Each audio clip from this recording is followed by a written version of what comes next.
గ్రంథంలోంచి పరిశుద్ధ గ్రంథంలోంచి 2వ తిమోతి 3వ అధ్యాయము 1 నుంచి 5 వచనాలను మనం చదువుకుందాం. అంత్య దినములలో అపాయకరమైన కాలములు వచ్చునని తెలుసుకొనుము. ఎలాగనగా మనుషులు స్వార్థప్రియులు, ధనాపేక్షలు, బింకములాడువారు, అహంకారులు, దూషకులు, తల్లిదండ్రులకు అవిధేయులు, కృతజ్ఞత లేనివారు, అపవిత్రులు, అనురాగరహితులు, అతిద్వేషులు, అపవాదకులు, అజితేంద్రియులు, క్రూరులు, సజ్జన ద్వేషులు, ద్రోహులు, మూర్ఖులు, గర్వాంధులు, దేవుని కంటే సుఖానుభావం ఎక్కువగా ప్రేమించువారు, పైకి భక్తి గల వారి వలె ఉండి దాని శక్తిని ఆశ్రయించని వారునై యుందురు. ఇటు వారికి విముఖుడవై ఉండుము. ప్రార్థన చేసుకుందాం. మహోన్నతుడా, నీ ఉన్నత నామమునకే స్తుతి, ఆరాధన, స్తోత్రం చెల్లిస్తున్నాను ప్రభువా. అయా, ఈ సమయంలో నీ వాక్యమును అందిస్తుండగా దేవాతి దేవా మాతో ఉండండి, మాలో ఉండండి, మీ చిత్తాన్ని జరిగించమని వేడుకుంటున్నాం తండ్రి. అయా, నీ వాక్యం అందిస్తుండగా నీవే మీ ఆత్మతో నింపి బలపరిచి నీ వాక్ శక్తి విడుదల చేయమని వేడుకుంటున్నాం తండ్రి. నీ పాత్రగా నన్ను వాడుకొని మహిమ పొందమని వేడుకుంటున్నాను తండ్రి. విననంటున్న బిడలను అయా మీ స్వాధీనంలోకి తీసుకొని ఆటంకపరిచే అంధకార శక్తులు కాలిపోవును కాక తండ్రి. మీ ఆత్మశక్తితో నీవే కార్యము జరిగించి అయా తండ్రి నీకు వందనాలు ప్రభా. పరిశుద్ధుడా, స్తోత్రాలు ప్రభా. అయా నీ బిడలు చక్కగా శ్రద్ధగా నీ మాటలు విని అయా నీ ఆత్మ బలముతో వర్ధిల్లునట్లు సహాయం చేయమని యేసు నామములో ప్రార్థిస్తున్నాం పరమ తండ్రి, ఆమెన్. దేవుని పరిశుద్ధ నామమునకు మహిమ కలుగును గాక. మంచిదండి, మరి చదవబడిన లేఖన భాగంలో మరి మనము జ్ఞాపకం చేసుకుంటే కనుక మరి దేవుని యొక్క వాక్యం సెలవిస్తుంది ఏమనంటే అంత్య దినములలో ఎలాంటి పరిస్థితులు ఎదురవుతాయి, మనం ఎలా ఉండాలి, మనము జ్ఞాపకం చేసుకుందాం. ప్రియ దేవుని బిడ్డలారా, అంత్య దినములలో ఎలాంటి పరిస్థితులు మరి ఎదురవుతాయి, మనుషులు ఎలా మారుతారు, పరిస్థితులు ఎలా ఉంటాయి, మనం ఎలాగుండాలి జ్ఞాపకం చేసుకుందాం. ప్రియ దేవుని బిడ్డలారా, ఈ వాక్య భాగంలో మరి దేవుని యొక్క వాక్యం స్పష్టంగా సెలవిస్తుంది ఏమనంటే అంత్య దినములలో అపాయకరమైన కాలములు వచ్చునని తెలుసుకొనుమని వాక్యం సెలవిస్తుంది. ఏమొస్తాయంట? అపాయకరమైన కాలములు. చూడండి ప్రియ దేవుని బిడ్డలారా, ఈ దినాల్లో మనం చాలా చూస్తున్నాం. ఏంటి అంటే భయంకరమైన భూకంపాలు, వరదలు కదా, అక్కడక్కడ యుద్ధాలు కదా, ఇంకా అనేకమైన వాటిని మనం వింటున్నాం. చాలా భయంకరమైన మరి పరిస్థితులను మనం చూస్తూ ఉన్నాం, వింటూ ఉన్నాం, తెలుసుకుంటున్నాం కదా. అయితే దేవుని యొక్క వాక్యం సెలవిస్తుంది ఏమనంటే ఇంకా ఇంకా ఇంకా జరగబోతున్నాయి, అపాయకరమైన కాలాలు ఇంకా భయంకరంగా రాబోతున్నాయి. వాక్యం కూడా సెలవిస్తుంది ఏమంటే ఈ అపాయకరమైన దినాలలో, ఈ కాలాలలో మనుషుల జీవితం ఎలాగుంటుంది అని అంటే మనుషులంట చాలా స్వార్థంగా ఉంటారంట. ఎలా ఉంటారంట? చాలా స్వార్థంగా, అంటే తన కుటుంబం కొరకే మాత్రమే ఏదైనా చేయగలుగుతారంట. కానీ నిన్ను వలె నీ పొరుగువాని ప్రేమించిన మాటకు దూరంగా ఉంటారని వాక్యం హెచ్చరిక చేస్తా ఉన్నది. నిజంగా నిన్ను వలె నీ పొరుగువాని ప్రేమించి అంటే ప్రతి వారిని కూడా మనము ప్రేమతోనే చూడాలి, వారికి అవసరమైనప్పుడు సహాయం చేయాలి. కానీ ఈ అంత్యకాలంలో మరి మనుషుల జీవితం ఎలాగుంటుందంటే వాక్యము స్పష్టంగా సెలవిస్తుంది ఏమనంటే ఎలాగనగా మనుషులు స్వార్థప్రియులు. ఎలాంటి వారంట? స్వార్థప్రియులు. నేను నా కుటుంబం బాగుంటే చాలు, నేను నా కుటుంబం అంటే మరి మీ పక్కింటి వారు, మీ పొరుగింటి వారు, మీ ఎదురింటి వారు బాగుండొద్దా? వారు కూడా బాగుండాలి. అయితే వారిని నువ్వు ప్రేమించాలి, వారికి నువ్వు సహాయం చేయాలి, వారికి ఆహారం లేనప్పుడు ఆహారం పెట్టాలి, వారిని కూడా అన్ని విషయాల్లో కదా ప్రేమతోనే చూడాలి. హల్లెలూయా. కానీ వాక్యం సెలవిస్తుంది అంత్య దినాల్లో ఇలాంటి పరిస్థితులు ఎదురవుతాయి. ఏంటి అంటే, నేను, నా భార్య, నా పిల్లలు బాగుంటే చాలు, ఎవరేమైనా పర్వాలేదు అనుకునే పరిస్థితులు. నిజంగా చెప్పాలంటే ఈ రోజులు ఆల్రెడీ వచ్చేసాయి. ఇప్పుడు మనుషులు చాలా మటుకు అలాగే ఉంటున్నారు. అవసరతలో ఉన్న వారికి సహాయం చేయడం లేదు, ఇబ్బందులు ఉన్న వారిని చూడట్లేదు, ఆకలిగొన్న వారికి ఆహారం పెట్టట్లేదు, అడిగిన వారికి ఇవ్వట్లేదు. చాలా రకరకాలుగా మనుషులు స్వార్థంగానే మారిపోతున్నారు. జ్ఞాపకం చేసుకుందాం ప్రియ దేవుని బిడ్డలారా, దేవుని పిల్లలముగా అలాగుండదు. ఖచ్చితంగా నిన్ను వాళ్ళని పొరుగువాడిని ప్రేమించమని దేవుని యొక్క వాక్యం సెలవిస్తుంది. మన పొరుగువాడు ఎవరైనా సరే, దూరదేశస్తుడైనా, వేరే గ్రామస్తుడైనా, పక్కింటి వాడైనా, ఎదురింటి వారైనా, ఎవరైనా కూడా మనం వారిని ప్రేమతోనే చూడాలి. వారి అవసరతలు మనం వారికి సాయం చేయాలి. వారు బాధపడుతున్నప్పుడు వారి కొరకు మనం ప్రార్థించాలి. జ్ఞాపకం చేసుకుందాం ప్రియ దేవుని బిడ్డలారా. ఇంకా మనుషులు మరి స్వార్థప్రియులుగానైనా ఇంకా ఏ విధంగా మారిపోతారంటే, ధనాపేక్షలు, సంపాదన కొరకు ఆశ తీరదంట. ఇంకా సంపాదించాలి, ఇంకా సంపాదించాలి, ఇంకా సంపాదించాలి. ఎంత ఉన్నా 5 లక్షలు ఉంటే 10 లక్షలు సంపాదించాలని, 10 లక్షలు ఉంటే 15 లక్షలు సంపాదించాలని, 15 లక్షలు ఉంటే 20 లక్షలు సంపాదించాలని, పోనీ 100 లక్షలు ఉంటే కదా, 1 కోటి ఉంటే 2 కోట్లు సంపాదించాలని. మనిషికి ఆశ తీరదంట, ధనాపేక్షలుగా మారిపోతారంట.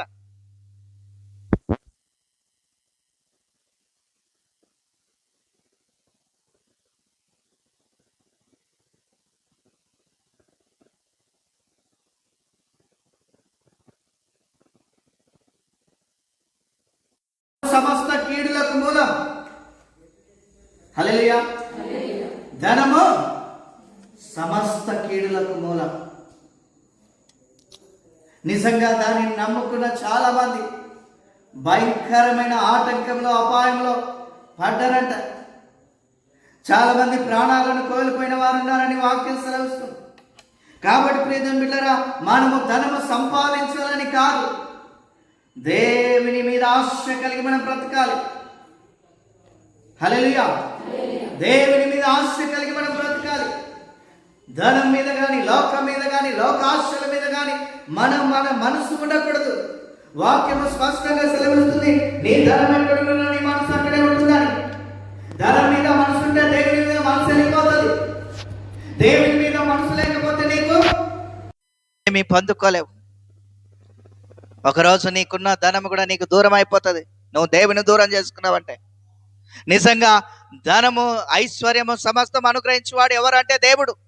ఎందుకంటే వాక్యమే హెచ్చరిక చేస్తుంది, జ్ఞానము, బుద్ధి, జ్ఞానము, సర్వ సంపదలు ఆయన యందు గుప్తములైనాయి. ఆయన లేకుండా నువ్వు ధనము సంపాదించలేవు, ఆయన లేకుండా నువ్వేమి పొందుకోలేవు. ఆయన నిన్ను బ్రతికిస్తున్నాడు, ఆయుష్నిస్తున్నాడు, ఆరోగ్యం ఇస్తున్నాడు, అన్ని విషయాల్లో కాపాడుతున్నాడు, అన్ని విషయాల ముందుకు కొనసాగిస్తున్నాడు. కాబట్టి నీవేదైనా చేసుకొని తినగలుగుతున్నావు. ఒకవేళ నీ ఒంట్లో ఆరోగ్యమే లేకపోతే, నీకే కాళ్ళు చేతులు పడిపోతే నీవు ధనము సంపాదించగలవా? No, not at all. సంపాదించలేం. కాబట్టి ప్రియ దేవుని బిడ్డలారా, దేవుని మీద మనసు మనం పుట్టించుకోవాలి, దేవుని మీద మనసు కలిగి ఉండాలి, కానీ ధనం మీద మనసు విడిచిపెట్టాలి. హల్లెలూయా, హల్లెలూయా. కాబట్టి ప్రియ దేవుని బిడ్డలారా, నిజంగా ఇంకా వాక్యం సెలవిస్తుంది, ధనాపేక్షలు, పింకములాడువారు ఇంకా అహంకారముగా బ్రతుకుతారంట. అహంకారులు అని వాక్యం సెలవిస్తుంది. ఈ దినాలలో మనుషులు అహంకారంగా కదా, తనకున్న ఆస్తిని బట్టి, తనకున్న అందాన్ని బట్టి, తనకున్న అధికారాన్ని బట్టి అహంకారంగా బ్రతుకుతారని వాక్యం సెలవిస్తుంది. మనకుండాల్సింది అహంకారం కాదు, దీన మనసు. హల్లెలూయా. మనకుండాల్సింది అహంకారం కాదు, దీన మనసు ఉండాలి. దేవునికి లోబడే తత్వం ఉండాలి, తగ్గింపు మనసు ఉండాలి. ఇంకా చూడండి కింది భాగంలో, దూషకులు, దూషించేవారుగా మారుతారంట ఈ అంత్య దినాల్లో. ఎలా మారుతారంట మనుషులు? దూషించేవారుగా, ద్వేషించేవారుగా. భయంకరంగా నిజంగా ఇలాంటివి జరుగుతున్నాయి లోకంలో. కొంచెం ఆశ కొంచెము ఆస్తి విషయంలో కొంచెం ముందుకొస్తే, కొంచెం పేరు ప్రఖ్యాతలు ముందుకొస్తే, కొంచెం అధికారంలోకి వస్తే ఇంకెవరినైనా దూషిస్తూ ఉంటారు, ఎవరినైనా వెలివేస్తూ ఉంటారు, ఎవరినైనా ద్వేషిస్తూ ఉంటారు. రకరకాలుగా మనుషులు మారిపోతూ ఉన్నారు. చూడండి ప్రియ దేవుని బిడ్డలారా, అలా ఉండడం మనకు క్షేమం కాదు. జ్ఞాపకం చేసుకుందాం. ఇంకా మనం చూస్తే తల్లిదండ్రులకు అవిధేయులు. చూడండి, తల్లిదండ్రులకు కూడా మాట వినరంట ఈ దినాలు. ఇవి చాలా జరుగుతున్నాయి. పిల్లలు తల్లిదండ్రులను ఎదిరించి చాలా రకరకాలుగా మరి చెడు కార్యాలకు పాల్పడతా ఉన్నారు. నిన్న మొన్న వచ్చిన వార్త, ఒక 10th క్లాస్ అమ్మాయి తాను ప్రేమించిన వ్యక్తిని చేసుకోవడానికి తన సొంత తల్లినే చంపేసింది. 10వ తరగతి అమ్మాయి. చూడండి, తల్లిదండ్రులకు అవిధేయులు. తల్లి తండ్రి చెప్పిన మాట వింటే ఆ బిడ్డ నిజంగా ఆ వయసు ఎలాంటిది, ఇంటర్మీడియట్ చదువుకోవాలి. కానీ అవిధేయత చూపించింది కాబట్టి తల్లిని చంపేసింది. చూడండి ప్రియ దేవుని బిడ్డలారా, అపాయకరమైన కాలాలు. చూడండి, మనమైతే ఇక్కడ క్షేమంగా ఉన్నాము. చైనాలో భయంకరమైన వరదలు, ఎడతెరిపి లేని వర్షాలంట. అక్కడ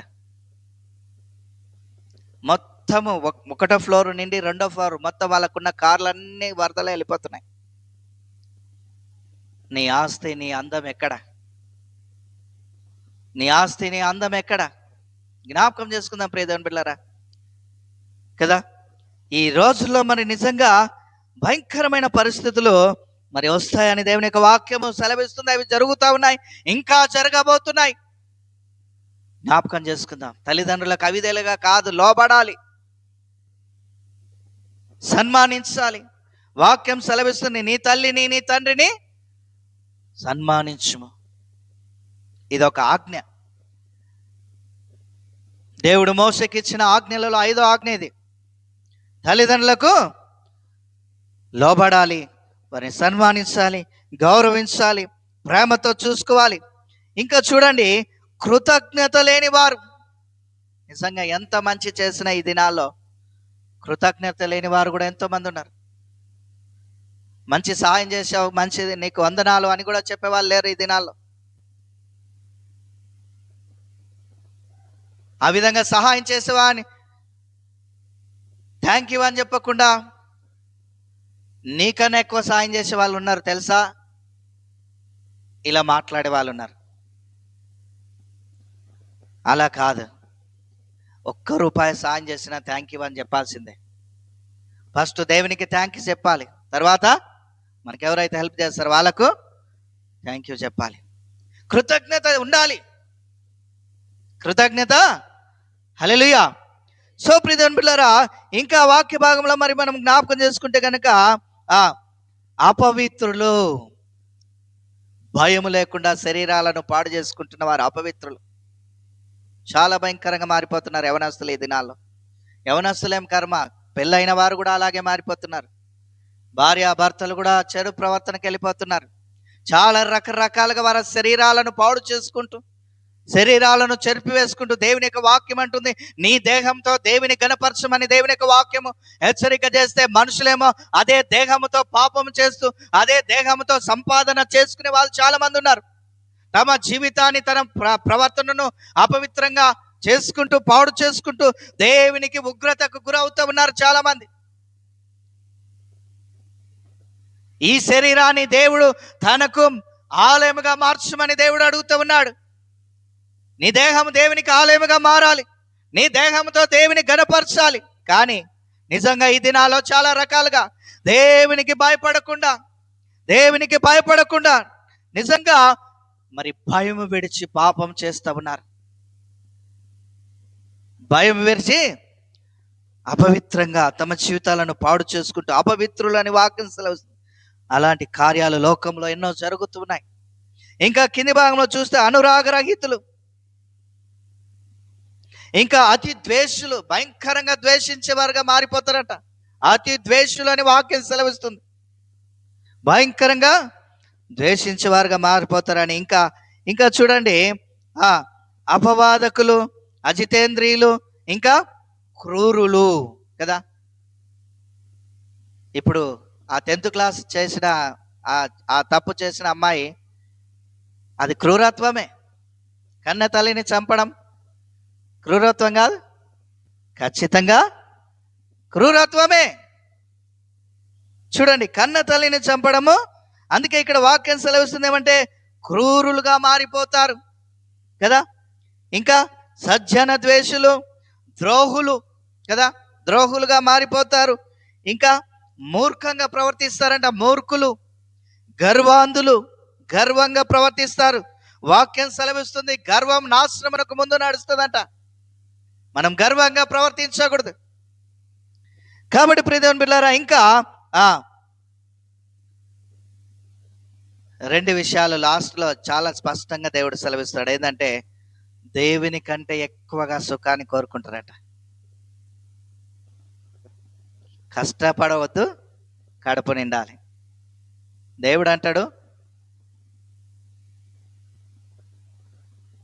గుణవతి అయిన భార్య గురించి దేవుడు మాట్లాడుతూ, ఆమె పని చేయకుండా భోజనం చేయదని వాక్యం సెలవిస్తుంది. గుణవతి అయిన భార్య అంట పని చేయకుండా భోజనం చేయదు. మనం అలా ఉండాలి. ఖచ్చితంగా పని చేయాలి. మన చేతనైనంత మట్టుకు నాకు రాదు అని అనకూడదు.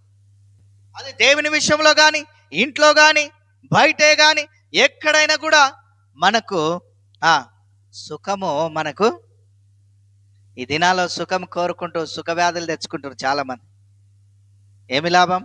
నువ్వు ఇంటికాడ సుఖంగానే ఉంటున్నావు కానీ వ్యాధి వస్తున్నాయి. కష్టపడిన వాళ్ళకే వ్యాధులు లేవు చాలామందికి. జ్ఞాపకం చేసుకుందాం ప్రియ దేవుని బిడ్డలారా, నిజంగా దేవుని కంటే కూడా ఎక్కువగా సుఖాన్ని కోరుకునే వాళ్ళు మరి ఈ దినాల్లో ఉన్నారు, ఇంకా రాబోతూ ఉన్నారు. మనం సుఖం కాదు కోరుకునేది, కష్టపడాలి కదా. జ్ఞాపకం చేసుకుందాం ప్రియ దేవుని బిడ్డలారా. ఇంకా లాస్ట్లో ఏమంటాడంటే, పైకి భక్తి గల వారి వలె ఉండి లోపల ఏమి శక్తి ఉండదంట. పైకి చూస్తుంటే చాలా భక్తిగా కనపడతారంట, లోపల మాత్రము వాళ్ళలో విశ్వాసం కానీ, నమ్మకం కానీ, ప్రేమ కానీ, అనురాగం కానీ కదా, ఇవన్నీ ఏవి ఉండవంట. పైకి కాదు భక్తి, అంతరంగంలో రావాలి. విరిగి నలిగిన హృదయాన్ని దేవుడు కోరుతా ఉన్నాడు. హల్లెలూయా. ఏం కోరుతా ఉన్నాడు? విరిగి నలిగిన హృదయం. అంతర్యంలో కదా, దేవుడు సమస్తము అంతరంగమును చూస్తాడు. బయటగా చూసేది, బయట మంచిగా కనపడతాం, భక్తిగా కనపడవచ్చు, కానీ లోపల ఏమి లేకపోతే ఏం లాభం లేదు. జ్ఞాపకం చేసుకుందాం ప్రియ దేవుని బిడ్డలారా, ఇలాంటి వారు లోకంలో మరి ఇలాగూ తయారవుతారని, ఇలాగూ మారిపోతారని మనుషులు దేవుని యొక్క వాక్యం సెలవుస్తుంది. కాబట్టి మనము ఈ అంత్యకాలంలో అపాయకరమైన కాలాలను మనము ఆ కాలాల నుంచి తప్పించబడాలి, విడిపించబడాలి అని అంటే మనం ఏం చేయాలంటే దేవుని యొక్క వాక్యం స్పష్టంగా సెలవిస్తుంది. అపోస్తుల కార్యము చూడండి, అపోస్తుల కార్యము 2వ అధ్యాయము 17వ వచనంలో మనం చూస్తే గనుక,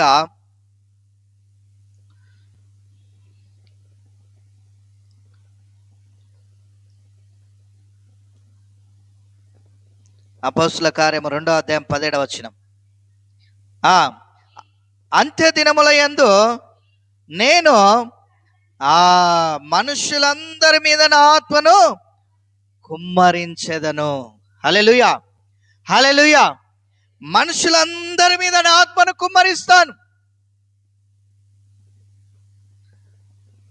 నేను చాలాసార్లు మీకు బోధించాను, దేవుని ఆత్మ మన మీదకి వచ్చినప్పుడు మనం శక్తివంతులుగా మారిపోతాం. హల్లెలూయా. చూడండి, అదే మరి అపోస్తుల కార్యము 1వ అధ్యాయం 8వ వచనంలో చూస్తే, ఆయనను పరిశుద్ధాత్మ మీ మీదకి వచ్చినప్పుడు మీరు శక్తి నొందెదరు. ఆత్మతో నింపబడుతూ శక్తివంతంగా ఈ లోకంలో కదలాలి. అప్పుడే అపాయకరమైన కాలాల నుండి తప్పించబడి ఆత్మ బలముతో మనం కదులుతూనే ప్రతి శోధను తప్పించబడుతూ మనము కాపాడబడతాం. మనము అనేకులను దేవుని రక్షణలోకి నడిపిస్తాం. చూడండి ప్రియ దేవుని బిడ్డలారా, ఈ వాక్య భాగంలో అంత్య దినముల యందు నేను మనుషులందరి మీద నా ఆత్మను కుమ్మరించేదను. మీ కుమారులను మీ కుమార్తెలను ప్రవచించెదరు. ఇంకా మీ యవనులకు దర్శనములు కలుగును, మీ వృద్ధులు కలలు కందురు.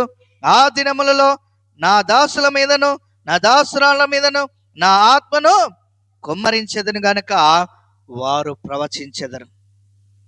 చూడండి ప్రియమైన బిడ్డలారా, శక్తివంతంగా మారిపోతాం దేవుని ఆత్మతో నింపబడితే. ప్రతి పరిస్థితిని మనం ఎదుర్కోగలుగుతాం, ప్రతి పరిస్థితి నుండి తప్పించబడతాం, దేనికి భయపడం. చూడండి ప్రియమైన బిడ్డలారా, ఈ వాక్య భాగంలో ఎప్పుడైతే దేవుని శిష్యుడైనటువంటి పేతురు గారు ఆత్మతో నింపబడ్డాడో, ఆత్మతో నింపబడిన నాట నుండి వాక్యం అందించటం మానలేదు. ఆత్మ బలముతో కదులుతున్నాడు, వాక్యము అందిస్తూ ఉన్నాడు, అనేకులు రక్షణలోకి వస్తున్నారు. నిజంగా మొట్టమొదటిగా ఆయన వాక్యం అందించినప్పుడు 3,000 మంది రక్షింపబడ్డారు.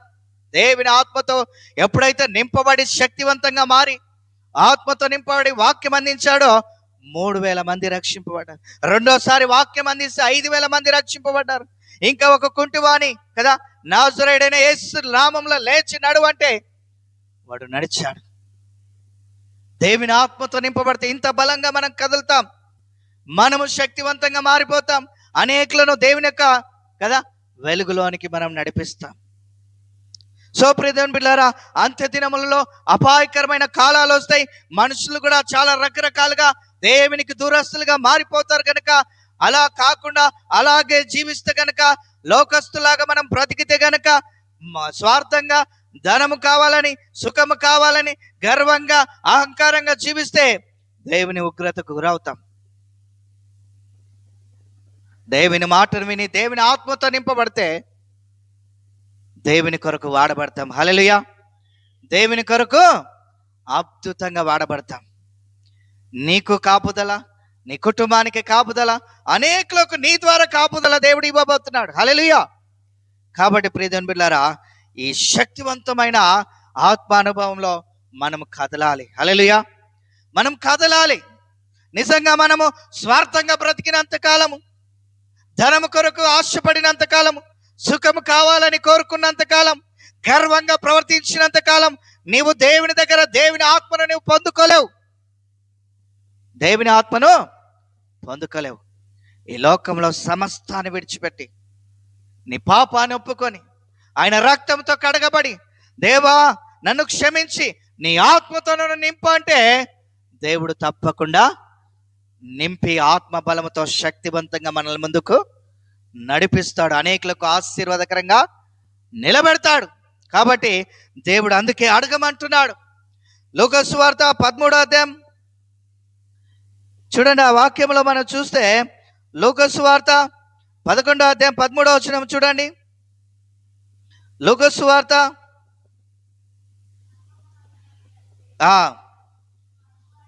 తన్ను అడుగు వారికి, చూడండి, పరలోకమందున్న మీ తండ్రి తన్ను అడుగు వారికి పరిశుద్ధాత్మను ఎంతో నిశ్చయముగా అనుగ్రహించున.